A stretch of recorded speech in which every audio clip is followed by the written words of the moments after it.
नमस्कार, मैं पुनीत पाठक हूं और आप देख रहे हैं मध्य प्रदेश छत्तीसगढ़ में चुनाव पर फोकस करता हमारा खास बुलेटिन। साल के अंत तक दोनों प्रदेश में चुनाव, इसकी तैयारी में बीजेपी, कांग्रेस समेत सभी दल हैं और अपनी अपनी रणनीतियों के मुताबिक राजनीति और उसके विषय चुन रहे हैं। चुनावी साल में बयानों की आंच सियासत की खिचड़ी को काफी गरमाती है, नए तरह से पकाती है। आने वाले कुछ और महीने में आपको इस तरह के बयान और मुद्दे देखने को मिलेंगे, लेकिन 5 साल का हिसाब जनता अपने हिसाब से लेने के लिए तैयार है। इन सब पर पूरी तरह हम फोकस करेंगे। रोजाना घटने वाली गहमा गहमी और हर छोटी बड़ी चुनावी अपडेट को IBC 24 अपने दर्शकों तक इस स्पेशल बुलेटिन 23 में प्रदेश, 24 में देश के जरिए पहुंचा रहा है।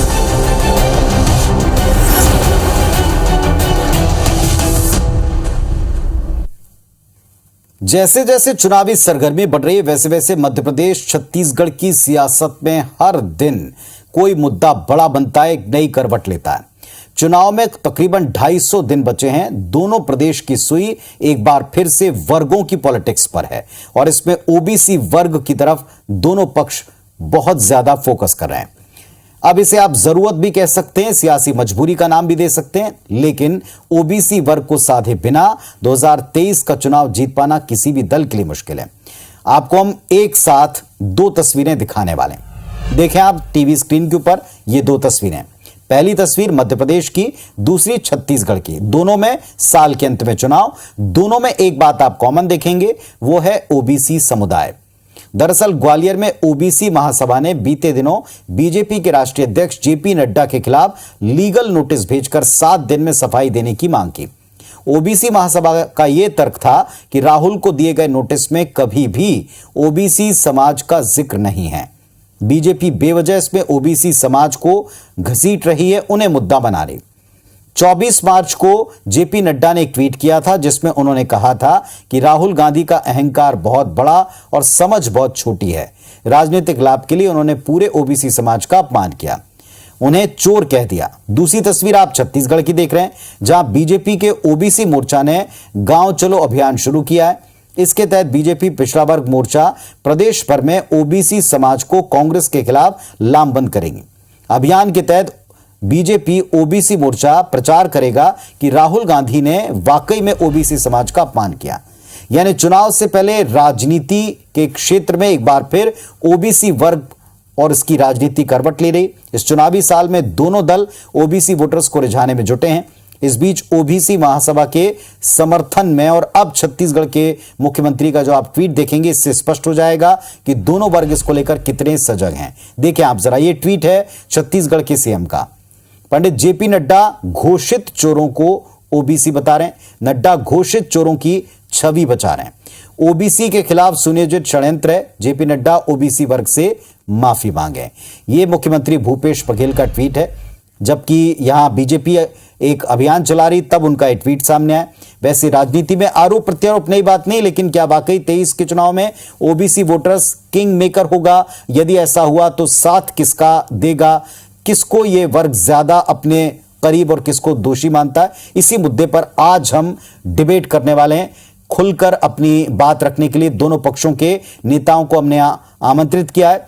अभय प्रताप सिंह हैं भारतीय जनता पार्टी के नेता, जो अपनी बात इस मंच के ऊपर रखने वाले हैं, और चोलेश्वर चंद्राकर साहब हैं, प्रदेश अध्यक्ष हैं OBC कांग्रेस पार्टी से। आप दोनों को नमस्कार, आप दोनों का बहुत स्वागत हम करते हैं। शुरुआत में चाहूंगा चोलेश्वर चंद्राकर जी, प्रदेश अध्यक्ष OBC कांग्रेस से हमारे साथ जुड़े। चंद्राकर साहब, मुख्यमंत्री का भी ट्वीट सामने आया। एक तरफ महासभा का नोटिस है, दूसरी तरफ मुख्यमंत्री का कहना है कि बीजेपी जो कुछ भी कर रही है उसका कोई असर नहीं होगा, जबकि बीजेपी यहां अभियान चला रही है कि वास्तव में अपमान किया है पूरे OBC का। देखिए, पंडित JP नड्डा ने जिस प्रकार से वास्तव में पिछड़ा वर्ग समाज को कलंकित करने का, अपमानित करने का लगातार एक षड्यंत्र के तहत किया जा रहा है, निश्चित तौर पे इससे भर्त्सना करते हैं, विरोध करते हैं और पूरा OBC समाज आज खड़ी है। आदरणीय भूपेश बघेल जी ने जो कहा, निश्चित तौर पे मैं उन बातों को समर्थन करता हूं और भारतीय जनता पार्टी की मंशा स्पष्ट है। कभी ये लोग OBC समाज के कभी नहीं हो पाया। हम लोगों ने 27% की आरक्षण विधेयक लागू करके लेकर आया। उसको भी ये लोग इनकी मंशा नहीं रही कि इस मंशा के तहत हम लोगों को लाभ मिले, आरक्षण का लाभ मिले। लगातार ये लोग ओबीसी का घोर विरोधी रहे। मैं बताना चाहता हूं, पिछले जो हमारे ओबीसी समाज के बड़े बड़े देश के टॉप नेता हुआ करते थे, लालू प्रसाद यादव जी के साथ क्या हश्र किया देश पूरा जानते हैं। छगन भुजबल जी बड़े नेता थे महाराष्ट्र के, लोग जानते हैं। आपके भारतीय जनता पार्टी के उमा भारती जैसे बड़ी नेत्री रही, इनके साथ क्या हश्र किया पूरा देश दुनिया जान रही है। लगातार भारतीय जनता पार्टी के लोग ओबीसी समाज के बड़े बड़े नेताओं के साथ और सामाजिक जो बंधु हैं उनके साथ हमेशा खिलवाड़ करते नजर आ रहे हैं। और नरेंद्र मोदी जी जैसे व्यक्ति जिन भगोड़े हैं देश के, नीरव मोदी और जहां पर ललित मोदी, विजय माल्या, ऐसे मेहुल चोकसी जैसे लोगों को संरक्षण देने का काम कर रही है। भारतीय जनता पार्टी का मंशा स्पष्ट है कि बीजेपी हमेशा ओबीसी विरोधी थे, है और रहेंगे। ये हम बात ठीक करना है। चाहते हैं। मैं जरा आपकी बात का जवाब भी ले लूं। अभय प्रताप सिंह जी, क्या बीजेपी पूरी पार्टी और आपका शीर्ष नेतृत्व राष्ट्रीय स्तर का पूरे वर्ग को सामने ला करके एक माहौल बनाने की कोशिश कर रहा है, जबकि देश के घोषित चोरों की तरफ कांग्रेस का निशाना था और अब सीएम भूपेश बघेल का जो ट्वीट आप देख रहे हैं, दोनों पर अपनी बात रखें। देखिए, आपने देखा, पूरे देश ने देखा कि राहुल गांधी प्रदेश में झूठ बोलते हैं, देश में झूठ बोलते हैं, संसद में झूठ बोलते हैं। ये ओबीसी की बात कर रहे हैं कांग्रेस, इन्हें कभी मध्य प्रदेश में ओबीसी का मुख्यमंत्री नहीं दिया। यहाँ भारतीय जनता पार्टी की तरफ से 2003 से लगातार ओबीसी के मुख्यमंत्री हैं।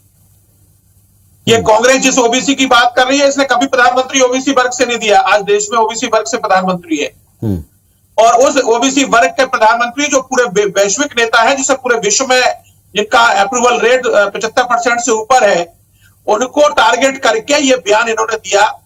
जब ये कानूनी पेच में फंस गए, वहां इनका अहंकार इतना था कि इन्हें माफी नहीं मांगी और मोदी सरनेम का जो इन्होंने जिस तरह से पूरे समाज को कलंकित किया, पूरे समाज को इन्होंने टारगेट किया कि जो बयान मैंने नहीं, सभी ने सुना है, कर्नाटक सभा का है, वहां का है।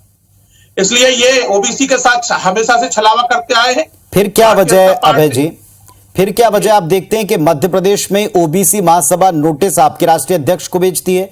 पूरी महासभा क्या ये बात समझ नहीं पा रही कि कौन इस्तेमाल कर रहा है और कौन झूठ बोल रहा है? वो तो कहते हैं कि आप समाज को बेवजह इसमें धकेल रहे हैं, 7 दिन में आप माफी मांगे।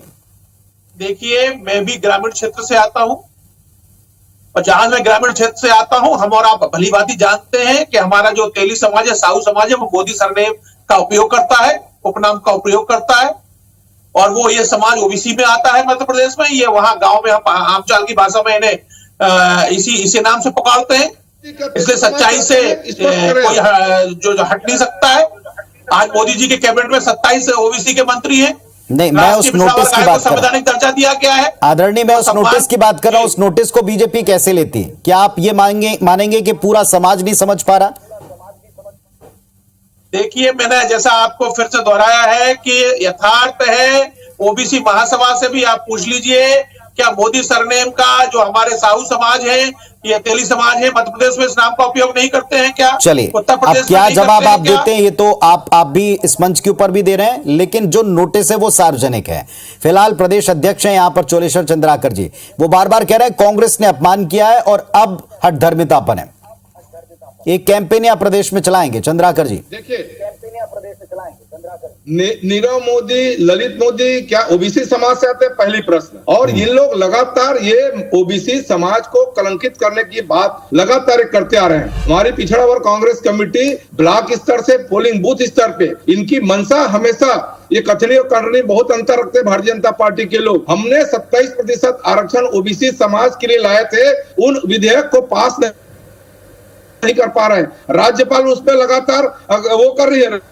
लेकिन जहां पर हम लोग ओबीसी की बात करते हैं, आदरणीय भूपेश बघेल जी राम राज्य की कल्पना करने वाले व्यक्ति, हम लोग साकार रूप से लोगों को उस आर्थिक रूप से आगे बढ़ा रहे हैं। किसानों को, मजदूरों को, हर वर्गों को आगे लाने की दिशा में हमारी सरकार स्पष्ट है। और राहुल गांधी जी की बात कहना चाहता हूं, भारत जोड़ो यात्रा में लगातार ओबीसी समाज के हो, ST/SC समाज के हो, सारे वर्गों को अधिकार और सम्मान देने के लिए सदन से लेकर सड़क तक की आवाज लगाई। लेकिन भारतीय जनता पार्टी के लोग, आदरणीय हमारे राहुल गांधी जी अभी तो खैर बात अपमान की है, कौन अपमान कर रहा है और कौन अपमान का यूज अपनी राजनीति के लिए कर रहा है, दरअसल मुद्दा इस बात का है। अभय प्रताप सिंह जी, आपको लगता है वाकई लोग समझ नहीं पाए होंगे, समाज के लोग भी और बाकी लोग भी समझ नहीं पाए होंगे कि वास्तव में किसकी तरफ इशारा था जिसको पूरे समाज से जोड़ा जा रहा है? देखिए, कांग्रेस के अभी मित्र मेरे लालू यादव जी का उदाहरण दे रहे थे, और जब ये संसद में मनमोहन सरकार में ये विधेयक आया था, तब राहुल गांधी ने इस विधेयक को का जो फाड़ के फेंका था, उसकी पहली सजा लालू यादव जी को हुई थी और वो चुनाव से वंचित हुए थे। तो ये कांग्रेस का चरित्र और चाल और चेहरा है। ओबीसी का सम्मान हमेशा भारतीय जनता पार्टी ने किया है, और ये गांव का यथार्थ सत्य है कि मोदी नहीं, पर वो कह रहे हैं कि देश को की संपत्ति चुराने वालों को बचाने के लिए आप समाज को ढाल बना रहे हैं। ये कांग्रेस पार्टी कह रही कि कुछ चंद चोरों को, उद्योगपतियों को बचाने के लिए आपने एक ढाल बना दी और पूरे समाज को उसमें लपेट लिया। देखिए पुनीत जी, आप भी अपने हृदय पर हाथ रख के बताइए, जो बयान दिया था राहुल जी ने, उस बयान में पूरे उस समाज के करोड़ों लोगों को जो पूरे विश्व में रहते हैं उनको ही चोर बता दिया था। राहुल गांधी लड़ाई उस बात पे है, पर ओबीसी महासभा ऐसा नहीं मान रही ना, वो तो आपसे ही कह रही माफी मांगे के साथ गुमराह कर रहे हैं जी। ओबीसी महासभा ऐसा नहीं मान रही, वो तो आपसे ही कह रही कि आप माफी मांगे 7 दिन में। देखिए, ओबीसी महासभा भी इस बात को समझ जाएगी कि जिस तरह से पूरे सरनेम को और जो ओबीसी वर्ग में आते हैं उनको टारगेट कर किस तरह से कहा गया और पूरी समूचे जाति को किस तरह शर्मनाक शब्द से उपयोग किया गया, ठीक है, उसकी सजा न्यायालय। चंद्राकर जी, इसी बात को जो यहाँ पर अभी अभय प्रताप जी कह रहे हैं, इसी बात को घर घर पहुंचाने के लिए बीजेपी ने बेड़ा उठा लिया छत्तीसगढ़ में, कैसे निपटेंगे आप? केंद्र की सरकार नरेंद्र मोदी जी, मैं बार बार बोलना चाहता हूं, केंद्र की नरेंद्र मोदी सरकार और भारतीय जनता पार्टी की सरकार जहां भी स्टेट में रही है, ये हमेशा ओबीसी विरोधी है, पिछड़ा वर्ग कभी ऐसी नहीं चाहते हैं। आप चाहे उच्च शिक्षा के क्षेत्रों में चले जाइए, एसोसिएट प्रोफेसर से लेकर जो प्रोफेसरों की नियुक्ति होना है उनको भी अधिकार नहीं मिल पा रहे। जब हम अधिकार की बात करते हैं तो ये ओबीसी वर्ग से किसी भी प्रकार के हमको लड़ाने के लिए, भाइयों के बीच में लड़ाने की बात भारतीय जनता पार्टी के लोग करते हैं। निश्चित तौर पे जेपी नड्डा जिस जवाब आप दें सिंह साहब। ओबीसी समाज को कलंकित, देखिए हम ब्लॉक, देखिए ये पोलिंग सरासर झूठ बोल रहे हैं। मध्य प्रदेश में अभी स्थानीय निकाय के चुनाव हुए, इनके लोग जो है सुप्रीम कोर्ट तक उस पिछड़ा वर्ग के आरक्षण को ये रुकवा कर आए। भारतीय जनता पार्टी के प्रदेश की शिवराज सरकार ने पूरी लड़ाई लड़ी और ओबीसी को स्थानीय निकाय में आरक्षण देकर चुनाव करवाए। ये महाराष्ट्र में इनकी बगल में सरकार है, वहां बिना आरक्षण के चुनाव हुए स्थानीय निकाय के। ये आरक्षण विरोधी है, कभी ओबीसी के साथ हितैषी नहीं रहे। हम तो छत्तीसगढ़ की बात कर रहे हैं, अभी कर्नाटक में सर्वाधिक ओबीसी समाज के हमारे लोग हैं, वहां पर दिग्भ्रमित चुनावी फंडा जब आते हैं तो लोगों को दिग्भ्रमित करने की बात करते हैं। ये लोग जब अधिकार की बात आते हैं, देखिए ये ओबीसी वर्ग पर राज करते हैं। भारतीय जनता पार्टी ओबीसी वर्ग के हाथ में सत्ता सौंपती है। ओबीसी हितैषी है तो विधेयक हमारे पास करने क्यों भारतीय जनता पार्टी राज्यपाल को अवगत क्यों नहीं करा रहे हैं? ये हमारे अधिकार है, बनाकर आदिवासी वर्ग के हाथ में सत्ता सौंपती है। मंगूराम पटेल जी को मध्य प्रदेश का राज्यपाल बनाकर आदिवासी वर्ग के हाथ में सत्ता सौंपती है। शिवराज जी को मुख्यमंत्री बनाकर, बाबूलाल गौर जी को बनाकर, उमा भारती जी को बनाकर ओबीसी के हाथ में सत्ता सौंपती है। ओबीसी का केवल वोट बैंक के उपयोग। थोड़ा सा इसमें अभय जी इस बात का उत्तर आप दीजिएगा। अब चुनावी वर्ष है, चुनावी वर्ष में ओबीसी महासभा, आपने जितने नेता गिनाए बिल्कुल सत्य है, लेकिन इतना नेतृत्व देने के बाद उसी प्रदेश में जहां आपने इतने सारे लोगों को वर्ग से नेतृत्व दिया, वहां महासभा कहती है कि आप हमारे समाज का अपमान कर रहे हैं, आप हमसे माफी मांगे, आप बेवजह कुछ लोगों को बचाने के लिए समाज को घसीट रहे हैं। यह बात किसको समझ में आई और आप कैसे समझाएंगे सबको?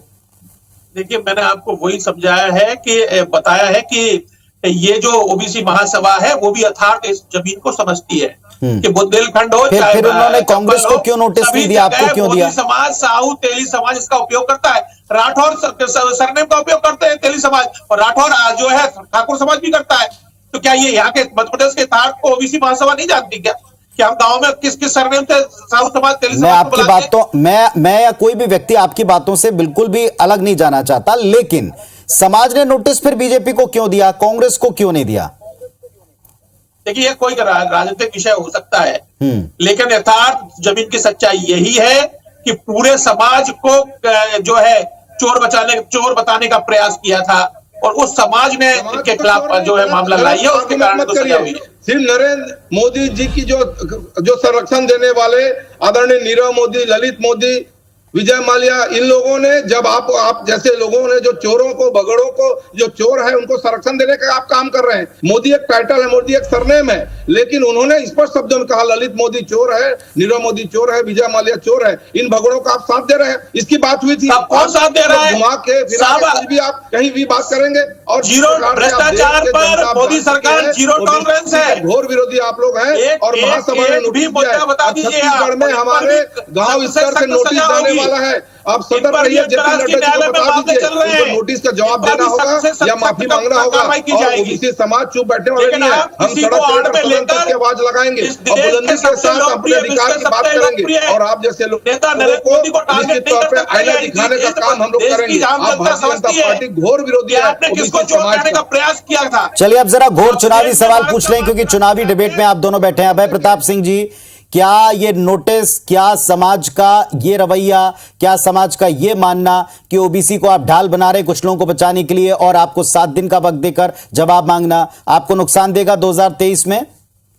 बिल्कुल, ओबीसी महासभा इस बात को समझ जाएगी। अगर ओबीसी महासभा कैसे समझाएंगे? रही होगी तो नोटिस का जवाब देकर या उनसे मिलकर कैसे समझाएंगे? नोटिस का जो जवाब होगा वो तो जो होगा लीगली उसको वो प्रक्रिया होगी, लेकिन आम आदमी इस प्रदेश का जानता है कि मोदी सरनेम का उपयोग यहां ओबीसी समाज का, साहू समाज करता है। चोलेश्वर चंद्राकर जी, अब जब बीजेपी घर घर निकल पड़ी है गांव की तरफ, कांग्रेस पार्टी कैसे संभालेगी इस स्थिति को?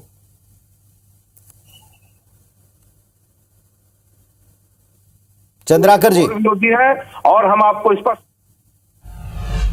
जी कहिए आवाज बुलंद करेंगे, सड़क से लेकर सदन तक आवाज लगाएंगे। जिस प्रकार जेपी नड्डा ने ओबीसी समाज के साथ खिलवाड़ और बर्ताव किया है, इसको मुंह तोड़ जवाब हम लोग देंगे। आपको लगता है 2023 के अंत में जब प्रदेश में चुनाव होंगे तो इस बात का कोई नुकसान, कोई खामियाजा कांग्रेस को यहां उठाना पड़ेगा? देश में सबसे मजबूत सरकार आपकी यहीं चल रही। निश्चित तौर पर छत्तीसगढ़ में ओबीसी समाज और सभी वर्गों की समाज, किसानों की हितैषी समाज, मजदूरों की हितैषी समाज, भूपेश सरकार खड़ी है। उनके अधिकारों के लिए लगातार उनके कार्य कर रही है। हर योजना ओबीसी, पिछड़ा वर्ग, सभी वर्गों को, चाहे व्यापार की दृष्टि से काम कर रहे हैं तो भूपेश सरकार कार्य कर रही है और इससे कोई फर्क नहीं पड़ता। अभय जी, कोई नुकसान नहीं होगा 2023 में मध्य प्रदेश सरकार को बनाने में, चूंकि आप सत्ता में अभी हैं और वहीं केंद्र में भी आप सत्ता में और समाज आपको नोटिस दे रहा है, कोई नुकसान नहीं होगा आपको? देखिए, मैं आपसे फिर कह रहा हूं, ये नोटिस पूरी तरह जो है राजनीतिक से प्रेरित है। साहू समाज ठीक है को और इस नाम से मध्य प्रदेश में प्रचलित है। चलिए, आप बार बार उस बात को दोहरा रहे हैं और बार बार ये बात जनता तक और उस वर्ग तक कैसे पहुंचाएंगे ये देखेंगे। नुकसान नहीं होगा, दोनों पक्षों का दावा है। कैसे आप इस चीज को डील करेंगे ये प्रदेश की जनता और खासतौर पर ओबीसी वर्ग देखेगा। बहुत शुक्रिया आपका इस डिबेट में आकर अपनी राय, अपना पक्ष रखने के लिए। धन्यवाद, नमस्कार।